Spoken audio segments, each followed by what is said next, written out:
আসসালামু আলাইকুম। আপনারা সবাই কেমন আছেন? সবাইকে শুভ রমজান মোবারক। আশা করি আপনারা সবাই ভালো আছেন। আমার সালাম নিবেন সবাই। আপনাদের মাঝে আসলাম একটা কথা শেয়ার করার জন্য। আমার ভাই গত ১ মাস হলো অনেক অসুস্থ ছিল। আমার ভাই কালকে মারা গিয়েছে। আমার ভাইয়ের জন্য সবাই দোয়া করবেন আপনারা। আমার ভাইকে আপনারা অনলাইন জগতে সবাই চেনেন আশা করি। প্রায় মানুষ চেনে, হয়তো এখন সবাই অনলাইনে থাকে না, তাই হয়তো শুনছে না।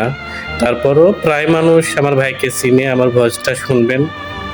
আমার ভাইয়ের নাম আকাশ। টিকটক জগতে অনেক ভালো সাপোর্ট করে সে। গত ২ দিন যাবৎ হলো সে মারা গেছে।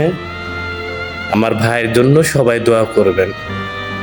আমার ভাইয়ের নাম আকাশ। আকাশ নামের আইডিটা সবাই চিনেন আপনারা। সবাই আমার ভাইকে সবাই ভালোভাবেই চিনেন। আমার ভাই সবাইকে খুব ভালোভাবে সাপোর্ট করে, ভালো কমেন্ট করে। আমার ভাই আর এই পৃথিবীতে নেই। আমার আকাশ ভাইয়ের জন্য সবার কাছ থেকে আমি দোয়া চাচ্ছি। আমার আকাশ ভাইকে সবাই দোয়া করবেন।